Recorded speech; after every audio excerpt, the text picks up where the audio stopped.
Welcome to Grow Getters with host Davis Michaelsen, who's looking for and discovering agriculture's most inventive side hustles.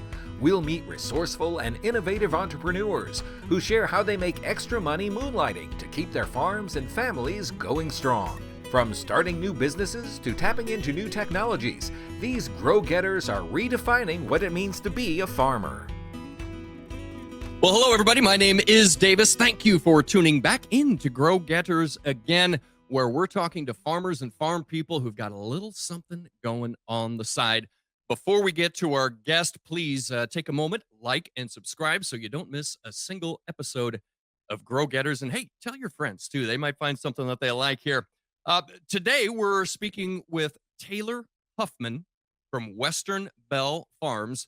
It's quite the tale when we're establishing our farm cred a little bit later on, but you'll see what I mean. I've got a quote. They say, we love growing specialty crops such as sunflowers, pumpkins, and strawberries.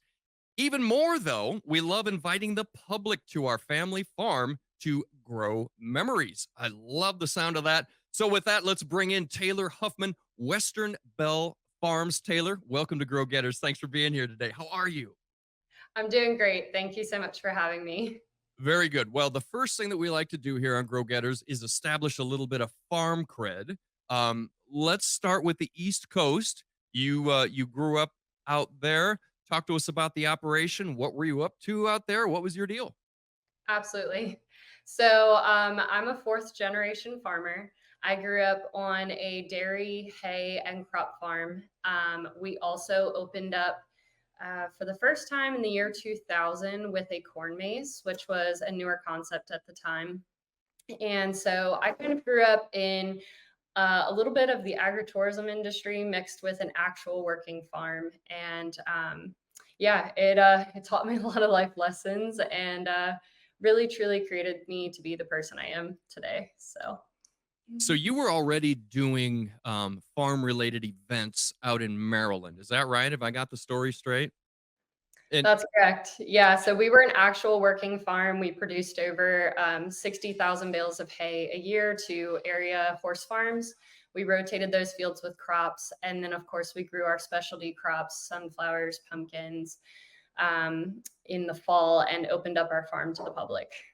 yeah, well, because you didn't just open up the farm to the public, you've got quite the entrepreneurial spirit going there. I have it here. You started selling real estate when you were 18. Really?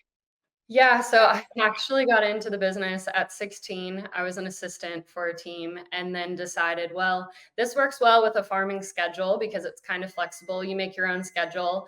And so I got my real estate license as soon as I turned 18 and opened up my own little team and kept running that on the side as well as helping at the farm. Wow, that's really exciting. For a summer job, I think I might have baled hay a couple summers. Worked at the pool, stuff like that. You're out there selling real estate. That's an impressive start. Yeah, funny story. The only time I ever actually would go get my nails done was because I would sell real estate in the morning, take a break in the afternoon, go bale some hay, help at the farm, and then go out in the evening again. And I would sometimes forget when showering to scrub out my nails. And so I'd still have dirt that I was trying to hide under my nails. Well, that's nothing to hide. You ask me, a little dirt under the fingernails is good for the soul. Um, so with that entrepreneurial spirit, I feel like you were doing real estate and then you decided to transition the Maryland family farm to begin doing events and things. Rather than talking about the specifics of the events and things, I want to know about that conversation. Was it your idea, mom, dad? We need a Yeah. corn maze. I mean, how did that go? Yeah, so I was actually rather young when my parents started the corn maze. I think at the time I was about 8 years old. They did it as a way to diversify the income of the farm, of course, to try to have something else to bring in money to help support it. And honestly, it started out as just you pay $5 to walk through a 30-acre field of corn. And we were also open at night and you could bring a flashlight.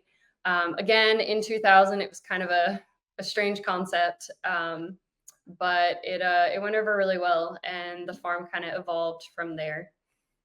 Excellent, excellent. Um, And so I'm looking here at some of your stats. It looks like you actually had a super good year with farm events in 2020. The thick of the pandemic, lockdowns, everybody was weirded out, and yet somehow you managed to bring in 30,000 visitors. Is that right? Yeah, so we were open in October of 2020. Initially, we were watching the governor's updates and we were being told that we were not going to be able to open. They were shutting public playgrounds down, they were shutting really anything down that the Yeah. public would gather. So, June rolled around and we're like, okay, we've got to plant pumpkins, we've got to plant sunflowers. That's a lot of money to just throw if people aren't going to be able to come. Right. We planted them anyways. We opened the farm, and I mean, honestly, chaos broke loose. We were only doing about 14,000 people a year in those 19 days in the fall. And in 2020, that doubled and really caught us off guard, honestly. Yeah. And we had a lot of growing pains that year. Absolutely. I can imagine.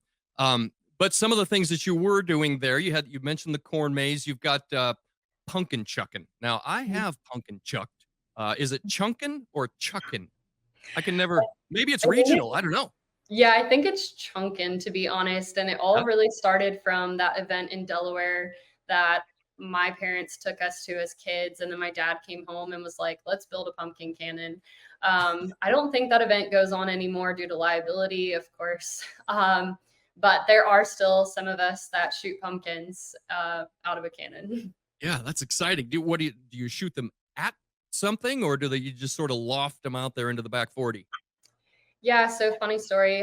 We usually shoot them at old cars or, metal barrels, anything that'll make a loud, Awesome. satisfying, Yeah. thing when you hit it.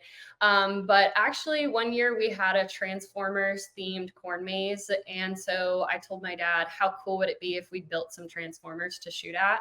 So Wow. he took two old farm trucks and cut them apart and stood them up, and they stood like 30 feet in the air along the Yeah. road, and it landed us on Maryland's weird roadside attractions list, which was kind of cool. Well, I believe it, but I mean, just the ingenuity behind something like that for him to be able to conceive of that and to just sort of make it happen. I'm fascinated with people who can do that. Yeah, my dad was he was a farmer, but he was also incredibly creative. And I Yeah. mean, every fall we were also known for our teepee. He went into the woods and cut down really tall trees, and with not the correct equipment, he somehow still constructed a teepee that had benches in it, and you could sit around the campfire, and just kind of symbols that set our farm apart that we were known for. It sounds like you had a pretty good life out there in Maryland. Yeah, it was a lot of fun. It was Yeah. a lot of fun. Well, with that, let's bring in a musical interlude to sort of move us into the next phase when you decided to pick up the operation and move to the Lone Star State. Deep within my heart lies a melody, a song of old Maryland, where I used to farm till I moved away to farm much closer to San Antone. Ah. That was So, great. thank you. Thank you. A little Bob Wills to make you feel at home.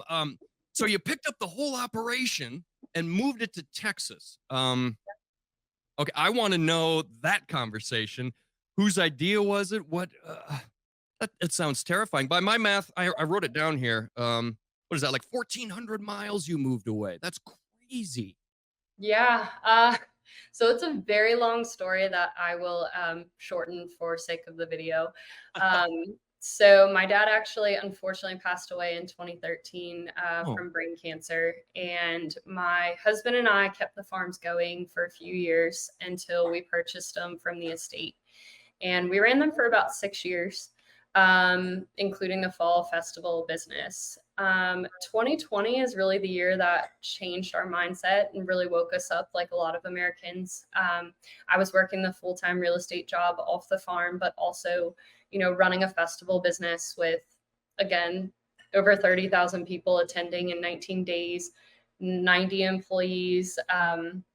Just a lot, honestly, on my plate. And when COVID hit and the government was like, hey, you can't run your business and pay your bills, we were kind of like, whoa, that's a little scary. You know, where we were in our early to mid 20s at the time, had a well over $1 million mortgage. And it just kind of made us realize, like, wait a second, what if something crazy like this does happen? This is kind of terrifying. And it really shifted our perspective and made us also look at our priorities in life. We had two small children. Our daughter was 3 at the time. Our son was just born. He was a little over 1. And we were not spending time with them. There was just no way to keep up with the farm work, run the festival business, sell real estate full time, Yeah, and wow. have time for our children. So it's a really long story, but at the end of 2020, we ended up actually having an incredible year financially, even though we thought it would be the exact opposite. And so we took a family vacation. We're like, we need a break. And we just have always loved Texas, the food, the people. It's just totally different down here. And we came on a trip in 2020 and basically decided we don't want to go back to that rat race lifestyle of the East Coast. And those people were really mean when we were just trying to operate our business and our farm and try to keep everyone, outside and safely distanced. And so, Right. yeah, it was in that moment that we were like, we're done. And it's a really long story, but we prayed about it. And the way pieces lined up for us, we sold all 5 of our farms and our business all in one swoop. We were able to buy a farm here in Texas and a separate Airbnb investment property that kind of helped us get on our feet. Oh, And just the fact that all of that lined up perfectly. We yeah. moved ourselves. You're right. It was 1,400 miles one way and took about 20 hours.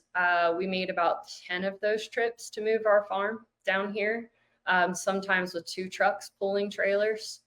And so, yeah, it's just the fact that it all pieced together. I have no doubt that we were supposed to be here in Central Texas. Well, yeah, when you put prayer with circumstance that leads you in a certain direction, Yeah. makes you wonder, doesn't it?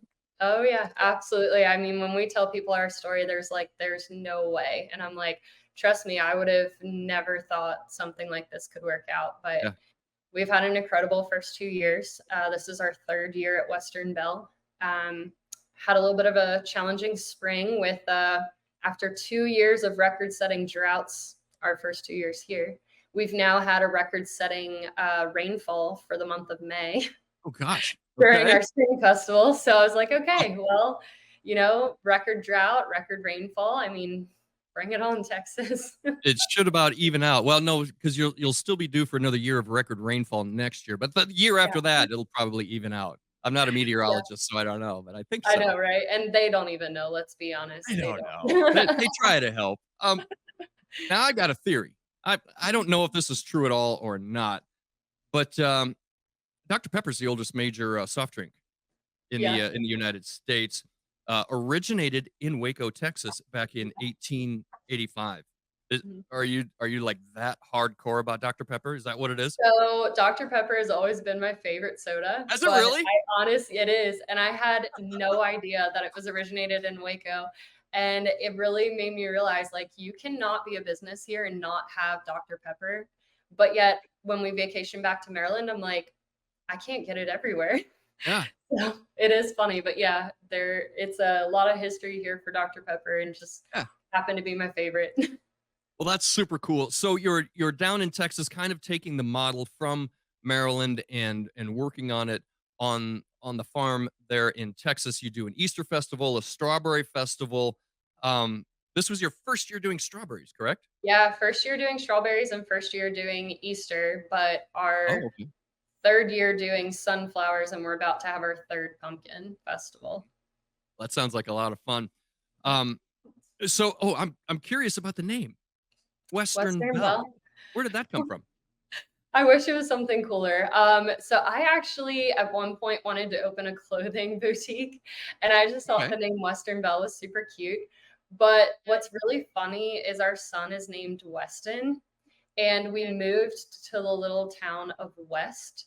It's literally just called West, not, it's West Texas, but we're actually in Central Texas. So yeah, and then Okay. Jana, our daughter, her nickname is Janabelle. Again, not related, but here we are, Western Belle. Yeah. you reckon maybe they started off like they were going to map out Texas and try to find where West Texas was, Yeah. and they just, got so far and they're like, we're not even getting close to the other Yeah. side. We're going to call this West. I think that's probably what happened. I think it was named after the first postmaster whose last name was West, but Okay. it's honestly proven to be a big marketing challenge because when people hear West Texas, they just assume the region. Right. And actually, I mean, that's 5, 6, 7, 8 hours away. I've never even been to the western section of Texas. So. Wow. Wow. A vast expanse of land indeed Yeah. is Texas. Before we talk more about the events that you hold and what goes on there, let's have an ode, a musical selection if you'd like.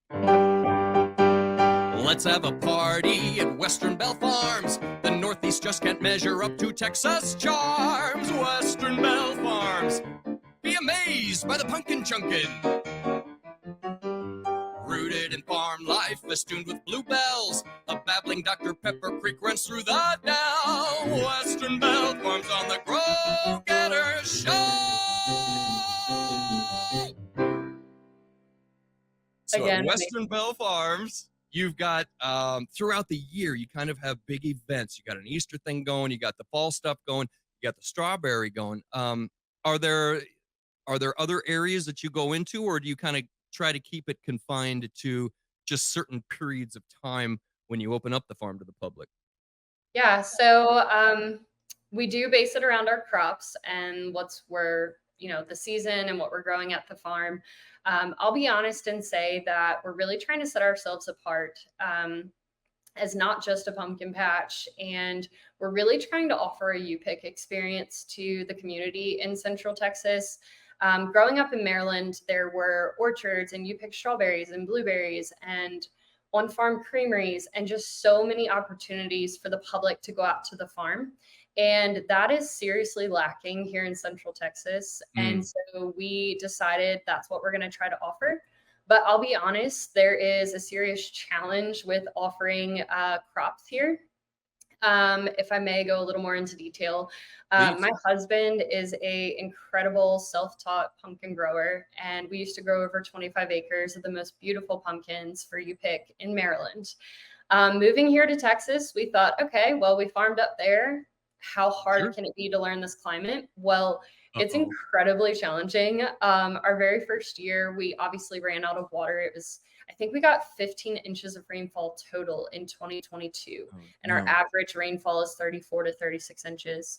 So we had less than half. Our tank was dry. We had no water to irrigate. So we lost. By the way, let me stop you right there, because you're just out there on what I am calling literally a leap of faith here, and you move right into drought. Yeah. It was a top 5 year for droughts in Texas. And I mean, it was brutal. I'm not going to lie. I cried a few times. I was like, Sure. There's a story in the Bible where God leads, I think it's Abraham, and to a new land. And then all of a sudden he goes through an extreme drought and really questions. And I was like, I totally relate right now, because I thought we were being pulled here for a purpose. And now I'm devastated. We have nothing growing. Everything is brown. Everything is dead. I mean, it was depressing. But long story short, they just didn't make it due to a lack of water. So 2023, we're like, okay, we got this. We're going to save up some water in the tank. We're going to irrigate them. We pulled the drip tape, planted the seeds, and none of them were germinating. And we're like, okay, what's wrong now? So we start digging them up. Well, fire ants had eaten all of our pumpkin seeds. And we didn't even know that was a thing. No one here grows pumpkins because I wouldn't have thought of that. Yeah, let's be honest, growing pumpkins in Central Texas is really hard. So like, who's going to do that? And, so no one told us about fire ants. So anyways, we learned that lesson. We sprayed for fire ants. And this year we have a beautiful crop of pumpkins. I'm so glad to hear that. Yeah, so we're not even in September yet, technically, but I'm not technically advertising it because we had to make it through the month of August. The heat, the sun, we really needed to make sure they made it before I excited everyone. But I'm 99% sure we're going to have our first U-Pick pumpkin patch experience where customers can ride a hayride to a field of pumpkins and actually pick one off the vine, which there's so many implants here in Central Texas, the DFW area, that grew up picking pumpkins from a field. Like picking them up off the ground like a typical Texas pumpkin patch is not the same. And so we're really trying hard to create that actual you pick experience, and I think we might just do it. That sounds outstanding. I bet you will. Now, I don't know if you can see over. Is this my left shoulder? I guess I'm looking backwards here. I got pumpkin spice right there, burning in a candle. I got my pumpkin spice flannel on today. You've got an event coming right up for fall. Tell us about your upcoming event. About in what, 2 weeks or so? Yeah, 2 weeks. That's right. So we open September 21st for our third annual Pumpkin Festival. So we have built everything at our farm ourselves. We have a beautiful animal barn where all of our animals are for the public to feed and pet. We have mini zip lines, a jump pillow, barrel train rides, round bale rollers, slides, the big corn bin. We do hay rides. So we really try our best to offer all those, fall festivities that everyone loves at the farm. I will be honest and tell you that, again, I did not advertise it because I wanted to make sure they made it. And sadly, they did not. But we had a big sunflower field planned for Oh, fall. yeah. And it just got too hot and too dry. And the majority of the seeds didn't germinate. So we lost that. Right now, we're going on 42 days with no rain and 100-degree days. So our corn maze, which is technically Sudan, it's about knee high and really needs a good soaking rain to keep it going to be able to have a maze. So I think that's the biggest thing is that people here crave the hay rides and the pumpkin picking and the maze and all those fall experiences. Yeah. But, those are traditionally from places like Maryland where it's harvest time and you're celebrating that the corn's going to be harvested in November and, hay rides and picking a pumpkin off the vine because they are growing and ready in October. But here, just recreating that experience has been a serious challenge and we're doing our best. Where do people find more details before we continue? Sure. So westernbellefarm.com is our website, and we have a Facebook and an Instagram page. I do daily updates from the farm and our social media stories, post what we're working on, ask for input. I really just kind of treat it like a blog and invite people into our life every day. I love that. That's terrific. I'm going to ask you a question, but I'm going to give it a second to marinate here. I Okay. want you to think about that person who has that spirit in them, that entrepreneurial spirit that I don't know what it is, an itch. I don't have it myself, but I know people who do, and it just doesn't stop. Um, I want you to think about what your advice would be for people who want to be where you are. Think about that while I sing one more song. Sure.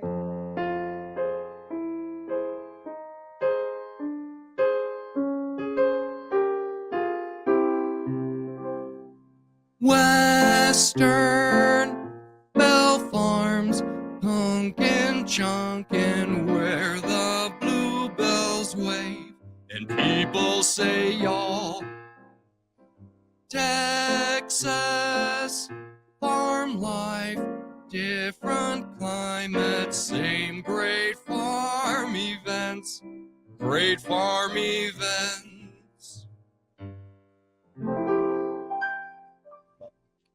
So, speak to that one who's watching Grow Getters today, trying to work up the courage to get something put together. I don't know if you want to talk steps or what you want to do or just encourage that person, but I'm just going to give you the floor here. Okay. Advise people who want to be where you are. Yeah, so I'm actually an incredible storyteller. I have a problem with talking too much, but here basically it is. So I started at our family farm at 10 years old, borrowing my mom's credit card to order glow sticks offline. And I would turn around and sell those like 15, 20-cent glow sticks for $1. And I think that's what ignited my entrepreneurial spirit is just the ability to make money on my own, doing something I came up with. So I'm currently trying to instill that in our children as well. Because I'll be honest, I went through school. I felt like, yeah, I do need to go to college. I actually took one college class for one day. I went for graphic design, thought that's what I wanted to do because I was good at marketing, design, had an eye for it. I was so unimpressed that I had finally made it to college. I graduated early at 16, worked really hard, And the first day of class, the teacher was late, said, "You're going to maybe have some homework, but we're going to play games." And I was like, wait, this is college? Like my Yeah. expectations were just so much greater. And honestly, I think that's what then propelled me to go back to the entrepreneurial route. And I started working really hard. I picked up a job in real estate, which led me to a successful real estate career. But my heart was always at the farm and the opportunity there. And so I would pour my spare time into that as well. And so I would just say to people that honestly, I think it boils down to hard work and the desire to do something different. For me, obviously, I had to sell real estate for a while I loved it. It's a very hard career that burns you out if you can't say no, which was my problem. Yeah. And so sometimes it takes just hanging in there, putting your head down, working hard in something to get you somewhere else to build up that other business that you have a passion for. But as long as you work hard and you have a passion, I think that's what it takes to have a successful small business or business in general. So that would be my encouragement. Just keep plugging along and working hard. That's terrific. So you've got the Pumpkin Festival coming up. Do you do other events and stuff? Like, are people getting married out there, or are you not quite there yet? That's the main reason we came to Texas right there, right? Yeah, Is land of opportunity and lack of regulation and freedom to be creative and come up with America. businesses. Yeah, that's why we sold it all and moved here, if I'm being honest. I mean, we left a lot behind, a lot of opportunity, but COVID made us realize we want to be in land of the free and opportunity. And so we have had people ask about weddings. We're allowed to just do them. We're allowed to just build a wedding venue without a permit, which to my Maryland mind, that was just what? But no, we've decided to harness that and really focus on doing what we do and do a good job at it before we grow in the future. My husband has to constantly talk me out of an on-farm creamery. I love ice cream. Our kids love ice cream. It's not something that happens here, but it is a big investment still. And we like being seasonal. It gives us time to reset, relax, dream up different ideas. So we will see where Western Belle goes in the future. Well, you've got a terrific foundation going so far, and some really great ideas there. I'm really excited to talk to you today. We're not going to get to it all. You know what I'm curious about is if maybe we can get you back in 9, 10 months, maybe a year, and Yeah. find out what you've come up with in the meantime. Are you game? Yeah, absolutely. I'm always down for it.